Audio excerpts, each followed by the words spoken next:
Welcome back to ADCGH Spoilers channel.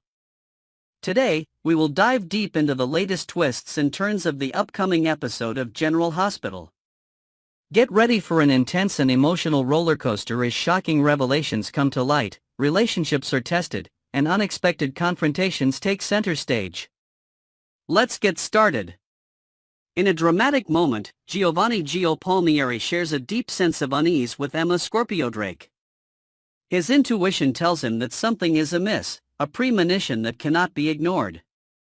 Meanwhile, Trina Robinson finds herself in a situation she never anticipated.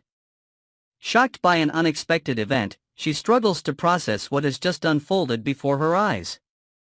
As tension builds, Curtis Ashford rushes to Trina's side, his protective instincts kicking in. With a worried expression, Curtis demands to know what has happened. But will he be able to provide the support that Trina desperately needs, or is this just the beginning of an even bigger problem? As the episode progresses, Laura Collins delivers devastating news to her son, Lucky Spencer. Standing in the background, Elizabeth Liz Baldwin watches silently, her gaze filled with concern and understanding. The weight of Laura's words is palpable, and it's clear that Lucky is struggling to keep his emotions in check. However, Liz sees right through his attempts to appear unaffected. Will this revelation push Lucky over the edge, or will he finally confront the emotions he's been bottling up for so long? This storyline promises to explore the depths of Lucky's character, forcing him to make difficult decisions about his future. Meanwhile, tensions rise between Jordan Ashford and Isaiah Gannon as they grow closer. Jordan, ever the composed and determined individual, expresses her hopes that their connection will withstand the test of time. Her words carry a deeper meaning, one that hints at unresolved emotions and the potential for something more. The upcoming episode promises to explore their dynamic further, raising questions about whether their bond will evolve into something unexpected. Could this relationship blossom into romance, or will professional boundaries keep them apart? At the same time, Sunny Corinthos arrives to check on Alexis Davis, only to find her overwhelmed with emotion. With tears streaming down her face, Alexis confesses to Sunny the crushing guilt she has been carrying. The truth about Sam's death has shattered her, and she can't shake the feeling that she could have done anything, to prevent it. Sunny, ever the steady force, listens intently. But how will he respond? Will he be able to console Alexis, or will this revelation set him on a new path of vengeance? The tension surrounding this storyline will only grow as more details about Sam's tragic fate emerge, leading to shocking twists and powerful confrontations. Fans can also anticipate a heartfelt conversation between Lulu and Dante Falconeri. Just when Dante found comfort in Brooklyn Quartermain's embrace, Lulu unexpectedly walks in, her expression a mixture of pain and longing.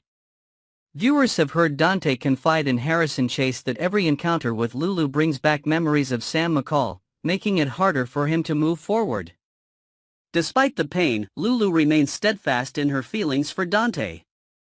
While she may not be able to change the past, Laura Collins offers her a piece of wisdom: perhaps Lulu can still be a friend to Dante.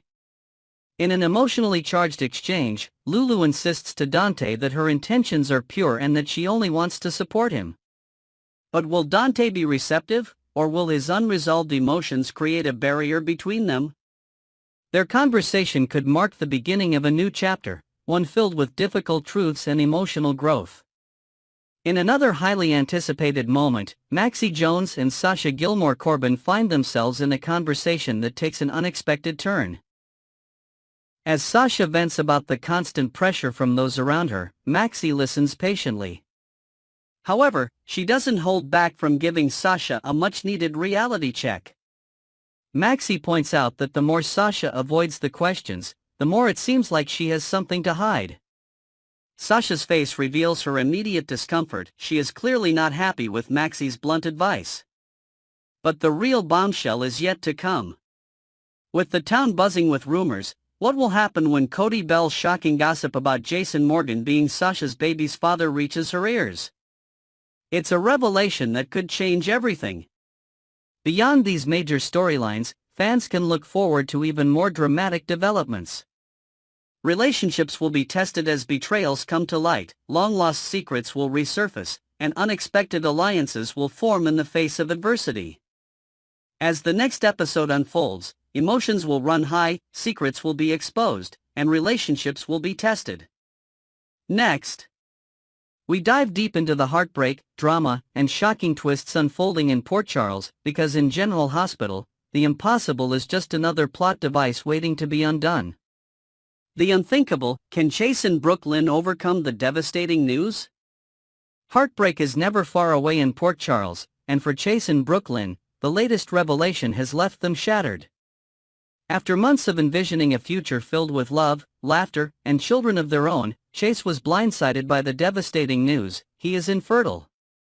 The weight of that realization hit him like a freight train, unraveling the dreams he had built alongside Brooklyn.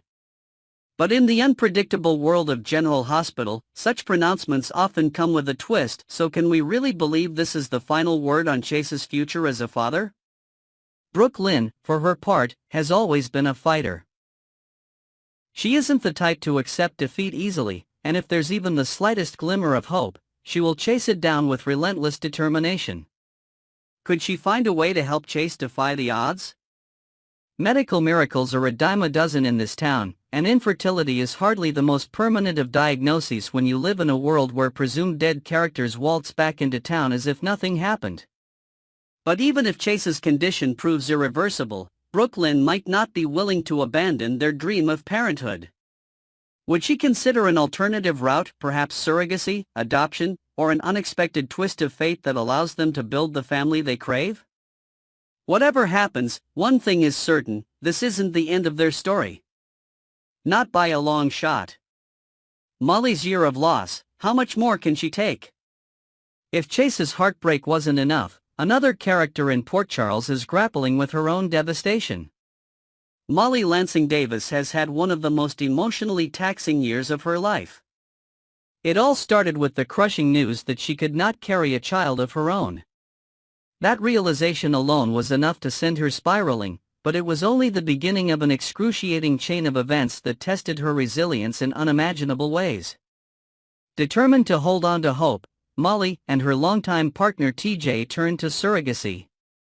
But just when it seemed like a light was shining at the end of the tunnel, tragedy struck again. The first surrogate, whom they had trusted to bring their child into the world, lost the baby.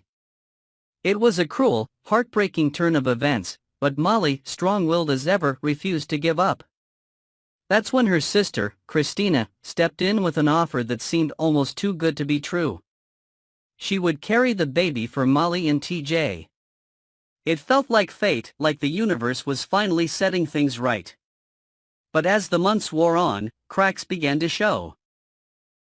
Christina, always impulsive and emotionally driven, began forming an unbreakable bond with the baby growing inside her. The unspoken tension grew, and for a moment, it seemed like she might actually keep the child she had promised to give away. But before those fears could be fully realized, the cruelest blow of all struck: baby Adela/Irene was stillborn. Just like that, all hope was ripped away from Molly and TJ once more.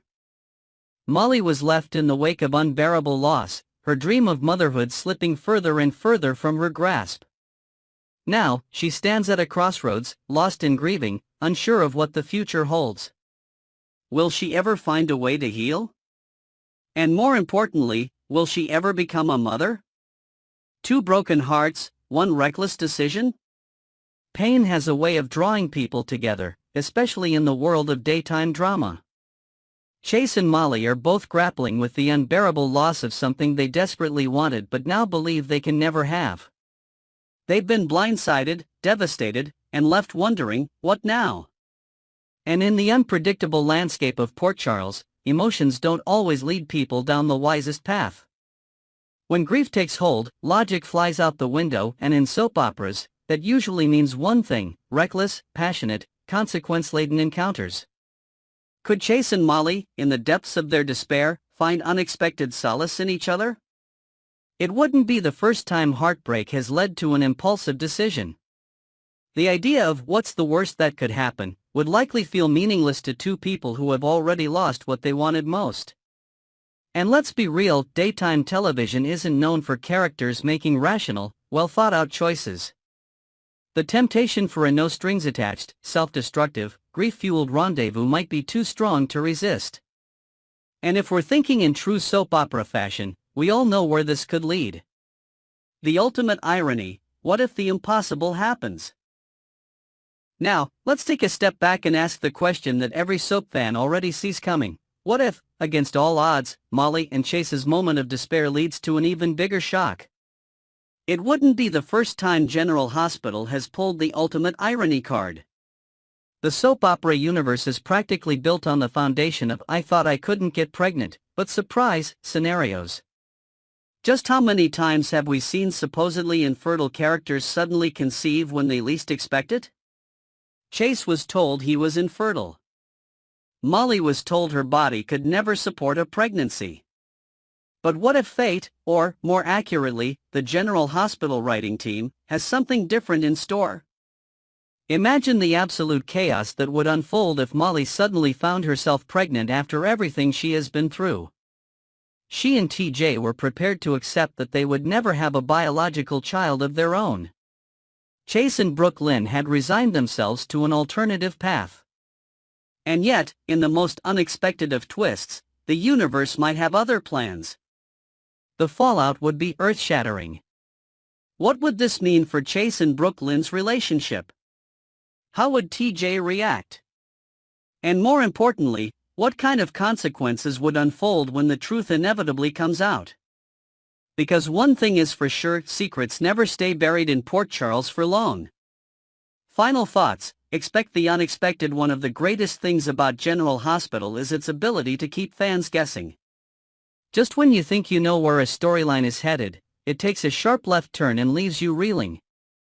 The heartbreak, the betrayals, the unexpected pregnancies, the long-lost children, the sudden resurrections, this show has it all. And if history has taught us anything, it's that nothing is impossible in Port Charles. So, will Chase and Molly find comfort in each other? Will Brooklyn and TJ be blindsided by an unexpected revelation? Could science be defied once again with a shocking pregnancy twist? No matter what happens, one thing is certain: General Hospital fans are in for a wild ride. Next, we're diving deep into one of Port Charles's biggest mysteries: Jack Brennan, friend or foe? Could this former WSB agent still be targeting Sonny Corinthos, or has he truly changed? Buckle up, because we're about to unravel a web of deception, power plays, and hidden motives that might shake General Hospital to its core. Is Brennan still targeting Sonny? A love triangle, betrayals, and explosive secrets await. For months, fans of General Hospital have been questioning whether Jack Brennan can be trusted. Despite his outward appearance as a reformed man, the whispers of suspicion refuse to die down. Carly Spencer might be warming up to him, but is he simply using her as a pawn in a much larger game? What makes this storyline so intriguing is that Brennan isn't just a random newcomer. He has a documented history of deception, aggression, and calculated manipulation, traits that don't just disappear overnight. So, why does he want to be so close to Carly? Is he targeting her to get to Sonny, or is he genuinely developing feelings for her? Before we get into the deeper clues, let's take a step back and analyze the most shocking development: the slow-burn romance between Carly and Brennan. A romance years in the making. Is Brennan playing the long game? It took a staggering 10 months before Carly and Brennan finally shared their first kiss, an eternity in the fast-paced world of soap operas. If these two were destined for a whirlwind romance, wouldn't they have fallen into each other's arms months ago? The delay suggests something far more complex is at play.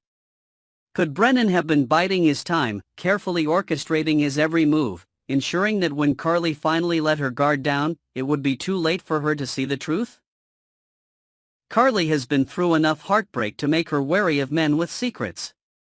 After everything she endured with Sonny, Jason, and the fallout of her marriage, she should be the last person to fall for a man like Brennan. So why is she allowing him into her life now? The timing is too perfect, or rather, too suspicious. Sonny and Jason have both been extremely wary of Brennan, despite his good guy act. These are men who have survived decades in the cutthroat world of organized crime, men who can smell a snake before it even slithers into the room. And right now? They smell something off about Brennan. Felicia Scorpio's warning, a classic soap opera clue. If Sonny and Jason's concerns weren't enough, there's another character who's waving a massive red flag: Felicia Scorpio. Felicia has seen her fair share of deception and knows how to spot a liar from a mile away. When she specifically warned Carly about Brennan, it wasn't just casual concern. She was drawing from experience. Felicia reminded Carly and General Hospital viewers of Brennan's ruthless past. This is the same man who once forced Frisco Jones out of the WSB, not because of justice or morality, but because of his own selfish ambitions. If Brennan was capable of destroying a fellow agent's career, why should we believe he wouldn't do the same to Carly, Sonny, or anyone else who stands in his way? If there's one thing soap opera history has taught us, it's that when multiple characters warn a heroine about a man, that man usually turns out to be a villain. Look at what happened with Peter August. Everyone warned Maxie Jones about him, and in the end, he turned out to be one of General Hospital's most dangerous villains. Could Brennan be following the same trajectory? The Penthouse Explosion, is Brennan the real mastermind? One of the most compelling clues in this mystery is the Penthouse Explosion, an attack that nearly cost Sonny Corinthos his life. We know the device used in the explosion was WSB engineered, which immediately raises an important question: who inside the WSB had access to such a device? Many fans initially suspected Jen Sidwell, a new and mysterious presence in Port Charles, who conveniently arrived on the same day as the explosion. But what if Sidwell is just a distraction, meant to throw everyone off the real culprit? What if the person truly responsible is someone who has already been in Port Charles for months, someone like Brennan? Brennan's behavior in the wake of the explosion has been unusual, to say the least. Instead of taking a step back, he inserted himself into the investigation, aligning himself with Anna Devane under the pretense of helping. But is he actually helping, or is he gathering intel to ensure that the truth never comes to light? If Brennan is indeed involved, his proximity to Anna and the PCPD ensures that he stays one step ahead of any investigation. And what about his sudden eagerness to help Michael Corinthos recover from his burn injuries?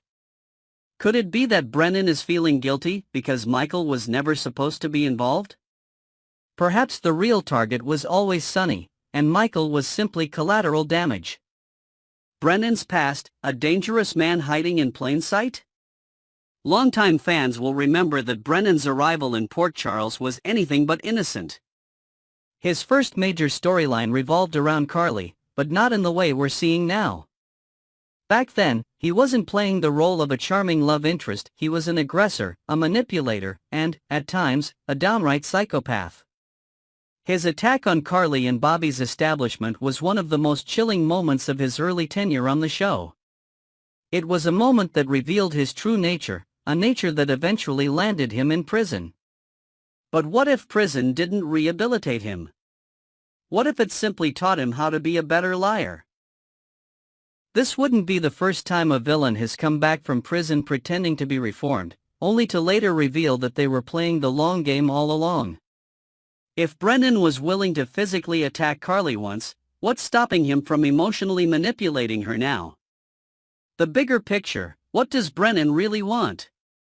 When looking at the clues, history, and suspicious behaviors, one thing becomes clear: Brennan is playing a long game, and Carly is just a piece of the puzzle. But what is the end goal? Is Brennan still taking orders from the WSB?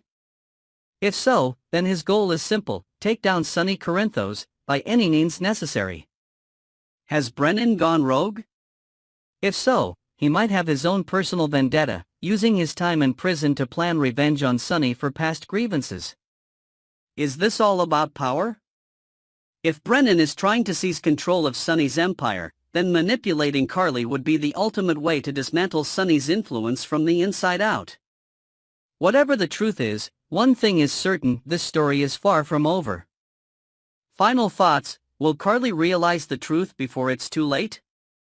Carly is smart, independent, and fiercely protective of her family, but she's also been burned before by men she trusted. Will she be able to see the truth before she falls too deeply into Brennan's trap? Will Sonny and Jason uncover his real motives before it's too late? And most importantly, if Brennan is indeed targeting Sonny, just how far is he willing to go to finish what he started? Stay tuned, because in Port Charles, nothing is ever as it seems. What do you think? Is Brennan playing Carly, or is he truly a changed man? Drop your theories in the comments below.